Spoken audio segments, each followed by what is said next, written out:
뭔가 좀 평안한 느낌이 있지만 우한에서 들려오는 소식들을 보면 정말 평화롭지가 않습니다. 우리 중국 우한 땅에 하나님의 평화가 임하기를, 전염병의 시작이 도대체 동물인지 사람인지도 알 수 없는 채로 계속되고 있는 재앙 가운데서 우한 시민들을 위해서 이 병원이 오히려 감염을 확산시키고 그나마 치료할 병상도 부족하고 의료 체계도 부족하고 병원에서 제대로 치료도 받지 못하고 사망하고 있는 그런 우한 시민들을 위해서, 또 들려오는 얘기에 의하면 병원보다 병원 밖에서 사망하는 사람들이 더 많다는 이야기, 감염된 의료진만도 1,700명이 넘는다고 하는데 길거리에는 사람이 없고 또 부모가 감염돼서 혼자 집에 있는 그런 아이들의 모습을 보면서 참 하나님이 도우셔야겠다는 생각을 하게 됐습니다.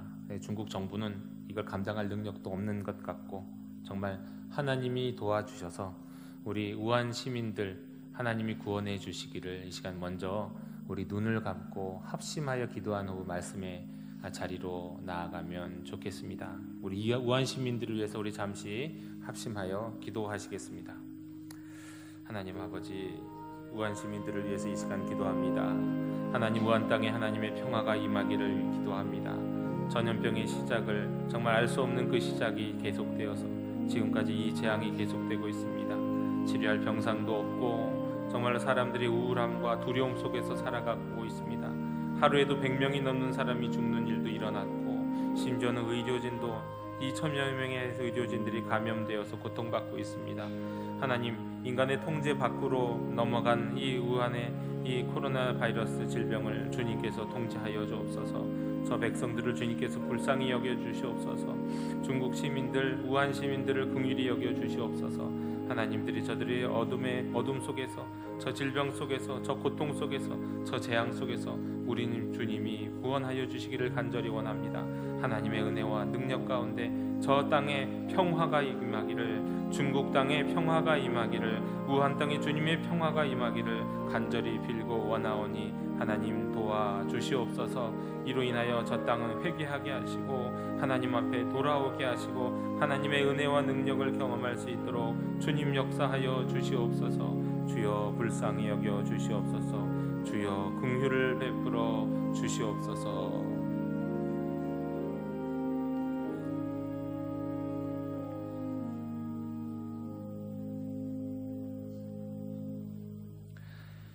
주님, 중국 우한 땅에 하나님의 평화를 허락해 주시옵소서. 사람의 통제 밖으로 넘어간 이 질병을 주님께서 막아주시고 더 이상 우한 땅의 중국인들이 고통받지 아니하도록 주께서 주장해 주시옵소서. 불쌍히 여겨 주시옵소서. 예수님의 이름으로 기도드립니다. 아멘. 여러분, 이런 것을 보신 일이 있으십니까? 이제 화면에 띄어진 이 그림은 그림이 아니라 사진입니다.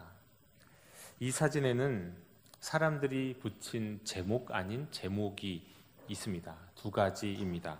한 가지는 창백한 푸른 점이라는 제목이고, 또 한 가지는 인류 역사상 가장 철학적인 천체 사진이다 라고 하는 제목입니다. 이 사진은 1990년 지구에서 가장 멀리 떨어진 지점에 이르렀던 보이저 1호가 보내온 사진입니다. 그러니까 지구와 태양 간 거리의 40배가 되는, 그러니까 지구로부터 60억 킬로미터 떨어진 곳에서 이미 눈치채신 분도 있겠지만 다른 별이 아닌 지구를 찍어 보낸 사진입니다. 그야말로 먼지 한 점, 창백한 푸른 점 하나, 그게 지구였습니다.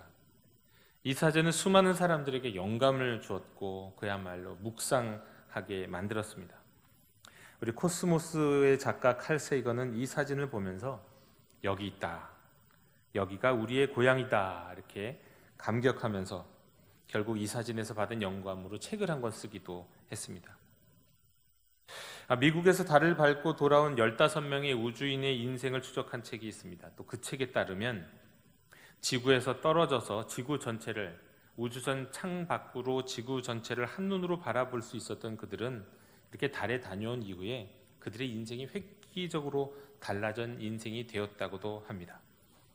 여러분, 이런 사람들이, 이분들이 무엇을 보고 무엇을 느끼고 무엇을 깨달았기 때문에 이런 인생의 변화를 경험하게 됐을까요? 오늘 시편 39편을 쓴 시인과 같은 깨달음을 얻었기 때문이 아닐까 싶습니다. 시인은 기도합니다.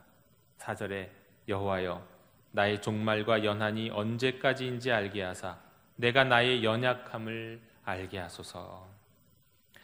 우주에서 창백한 푸른 점인 지구를 보았다면, 달에 가면서 한눈에 들어오는 푸른 지구를 보았다면 굳이 이런 기도를 할 필요가 없었는지도 모릅니다. 그러나 시인은 큰 시각에서 작은 자신을 바라볼 수 있는 눈과 마음을 절실히 필요로 했고 그렇게 기도했습니다. 그 기도에 하나님은 이 시인에게 깨달음을 주셨습니다.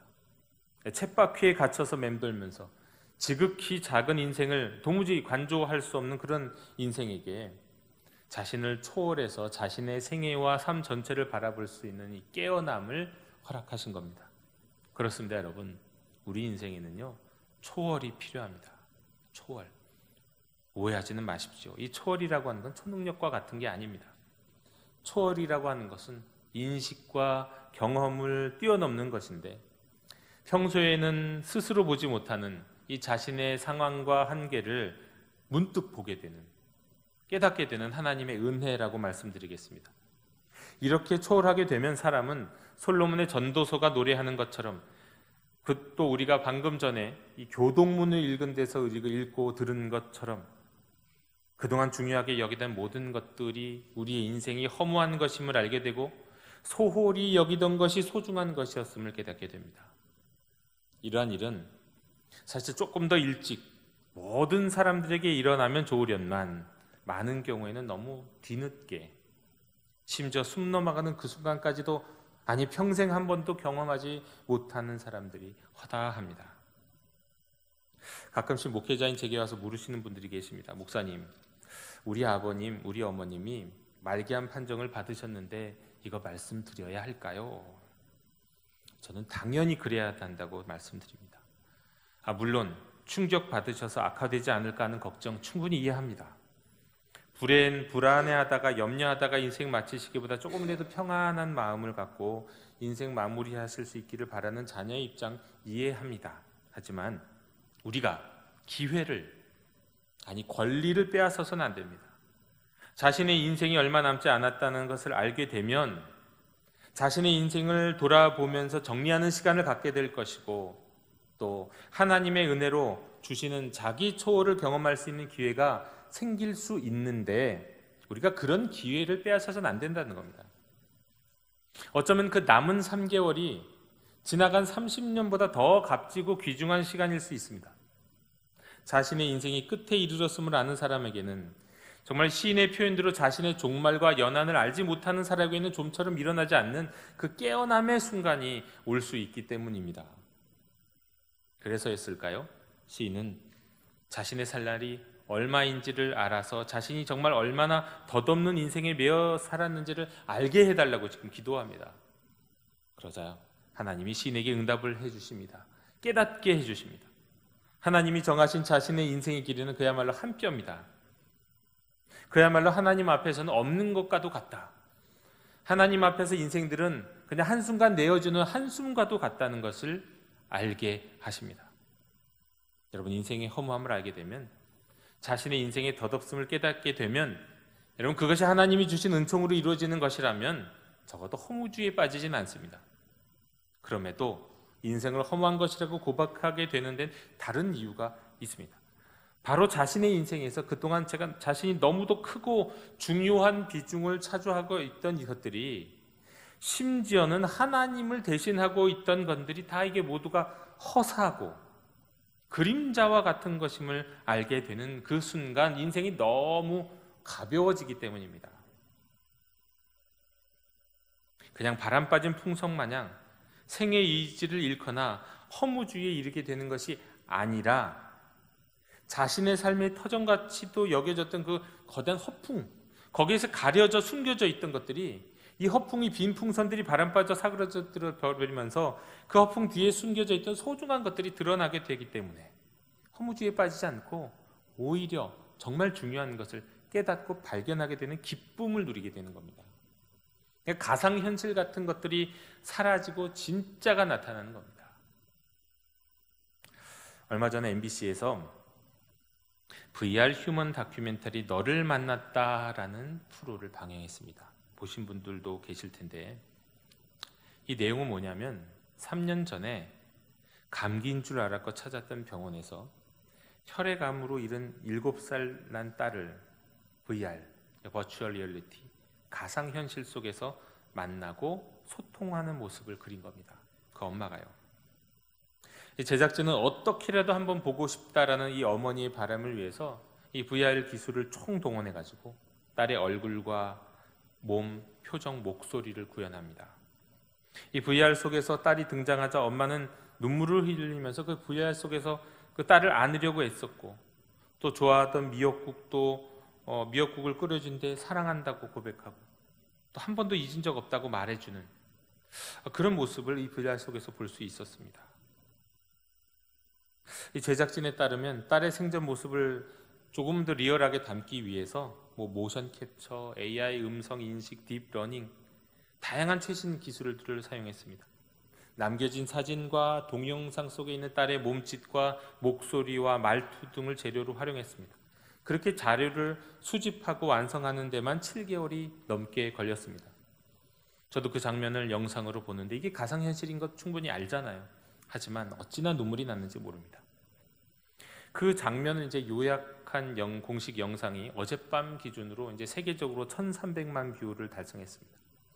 그런데 거기 달린 댓글을 보면 찬사와 우려가 다양한 반응이 있었습니다.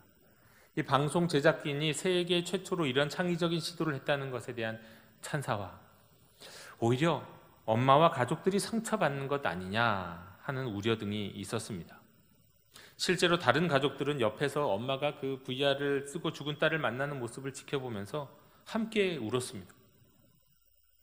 다행히 방송 후의 소식에 따르면 이 다큐멘터리에 나왔던 이 엄마는 일종의 심리치료와 같은 이 긍정적인 효과를 경험한 것 같아서 다행이라고 생각했습니다. 여러분, 앞으로는 가상현실 속에서 현실 같은 경험을 많이 하게 될 것입니다. 이 가상현실의 기술은 발전할 것이고 물론 좋은 목적으로 사용될 수 있을 겁니다. 하지만 요즘 아이들이 시간만 나면 그냥 스마트폰에 빠져서 게임에 빠져서 사는 것처럼 그 이상으로 사람들은 잘 만들어진 가상현실 속에서 그 속에서야 경험할 수 있는 별별 경험에 빠져 살 겁니다. 이 다큐멘터리처럼 돌아가신 분을 만날 수도 있고요. 실제로는 비용이나 건강이나 시간 등등의 문제로 어려운 어떤 여행, 어떤 경험들을 하게 될 겁니다. 스포츠도 할 수 있습니다. 가상 가족을 꾸려서 거기서 같이 이루고 살 수도 있습니다. 커뮤니케이션을 하면서 말이죠. 또 현실에서는 해볼 수 없는 정말 실제 같은 간접 경험들을 많이 하게 될 겁니다. 심지어는 게임하다가 죽는 사람처럼 가상현실 속에서 빠져갖고 눈에다가 이 VR 안경을 끼고는 거기에 빠져 있다가 그냥 숨을 거두는 사람들의 이야기가 뉴스에 심심찮게 등장할 겁니다. 이게 너무도 뻔한 일이죠. 그리고 이건 정말 저만의 상상이기는 한데 가상현실 속에서 약물 주입을 통해서 행복하게 안락사에 이르도록 하는 서비스도 제공되지 않을까 그런 생각도 들었습니다. 여러분, 가상현실은 진짜 현실이 돼서는 안 되지만 어쩔 수 없이 도피처가 되고 사람들은 여기에 탐닉하게 될 겁니다. 그리고 나중에는 인간의 뇌 구조를 바꿔버리게 될지도 모릅니다. 그리고 심지어는 결국 어느 현실 속에 내가 진짜 나인지를 헷갈려하는 상황에 이르게 될지도 모릅니다. 그런데 실은 지금 우리도 어떤 면에서는 그런 현실 속에 살고 있습니다. 가상현실처럼 말이죠. 진짜 현실인 듯 하지만 허무한 것들에 현혹되어서 정말 중요하고 정말 가치 있는 것은 읽고 살아가도록 만든다는 점에서 우리가 살아가고 있는 현실이 가상현실과 크게 다르지 않습니다. 이러한 인생, 이러한 현실을 사는 우리에게 정말 필요한 것이 오늘 시인이 했던 바로 이런 기도입니다. 험한 것을 깨닫고 정말 소중한 것을 알 수 있게 해달라는 기도 말이죠. 성령이 오셔서 허망한 것들로 가득한 세상에서 우리의 눈을 열어서 진짜를 보게 해달라는 기도 말입니다. 우리 형제자매 여러분, 4절에서와 같이 나의 종말과 연한이 언제까지인지 알게 하사 나의 연약함을 알게 하소서라고 기도하실 수 있는 여러분이 되시길 원합니다. 그리고 5절에서와 같이 주께서 나의 날을 한 뼘 길이만큼 되게 하심에 나의 일생이 주 앞에는 없는 것 같사오니 사람은 그가 든든히 서 있는 때에도 진실로 모두가 허사뿐이다 라고 고백하실 수 있기를 바랍니다. 그리고 나서 시인의 깨달음은 6절로 이어집니다. 인간은 한낱 그림자와 같이 부질없이 소란만 피우면서 뭔가를 쌓는데 골몰하고 있다는 것을 깨닫습니다. 그림자와 같은 인생이 돈을 벌고 명예를 얻고 권력을 얻고 무엇인가를 성취하려고 시끄럽게 요란스럽게 달려들고 역시 그림자와 같은 무엇인가를 쌓기는 하는데 그 쌓아놓은 것조차도 그림자와 같은 그것조차도 결국은 자신이 누리지도 못하고 다른 사람들이 다 누리더라는 겁니다. 어떤 분이 자신의 친척에 대해서 이야기하시는 것을 들은 일이 있습니다. 그 친척은 엄청난 학벌과 좋은 학벌과 엄청난 재산을 가진 분인데 이미 강남의 그 고층 빌딩, 그냥 빌딩도 아니고 고층 빌딩이에요. 고층 빌딩에 정말 강남에 있는 고급 주택을 이미 이 금쪽 같은 외아들에게 다 상속을 시켜놨다는 거예요. 그런데 옆에서 가만히 보니까 그 며느리만 좋은 일 시키는 것 같더라, 그런 얘기를 하시더라고요. 그럼에도 여전히 남은 재산이 어마어마하게 많은데 그거 아까워서 어떻게 하나. 써도 들어오는 게 더 많은 인생인데 결국 그거 다 두고 가야 하는데 결국 그거 남 좋은 일 시키겠구나. 또 다시 한번 하는 얘기가 구체적으로 아들도 아니고 며느리만 좋은 일 시키겠구나, 그런 얘기를 하는 걸 들은 일이 있습니다.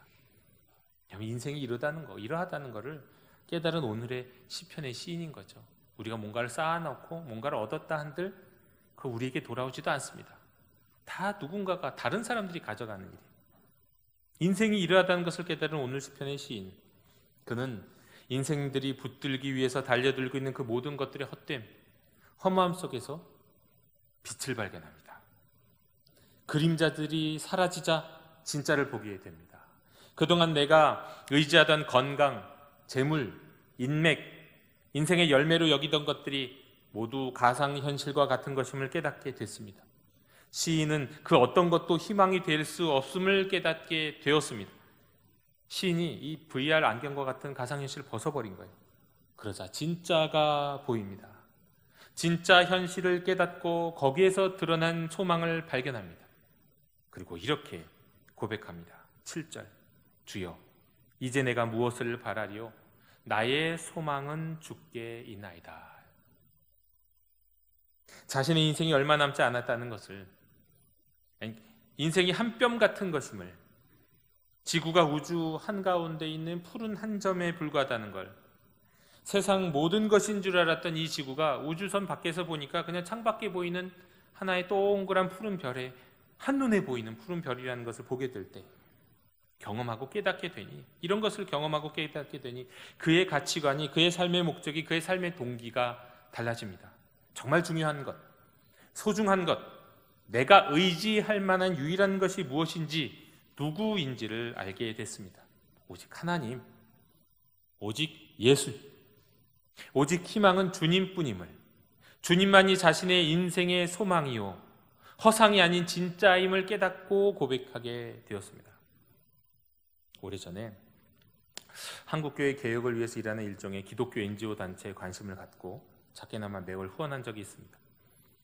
어느 날 그 단체의 대표 목사님이 텔레비전 토론에 나오셔서 한국 개신교회를 비판하셨습니다. 하시는 말씀 중에 뭐 틀린 말씀은 없다 싶었습니다. 그런데 딱 한마디가 제가 매우 거슬렸습니다.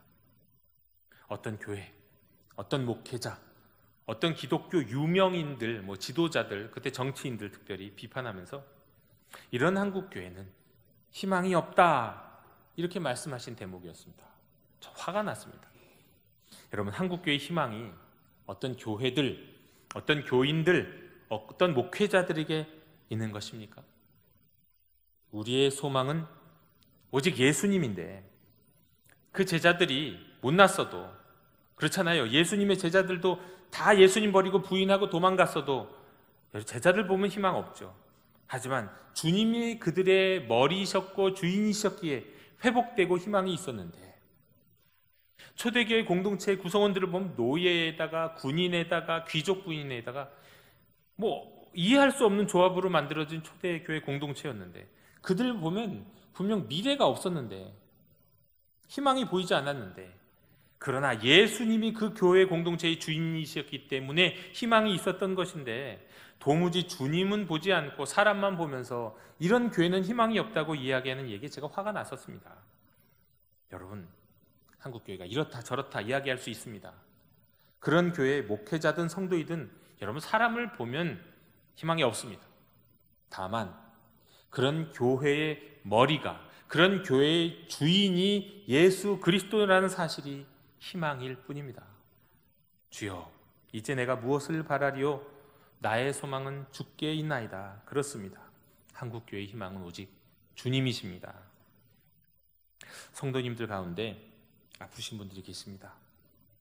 병원에서 말기암 판정을 받았다는 말씀을 해주셔서 무거운 마음으로 신방을 하거나 기도하는 경우가 있습니다.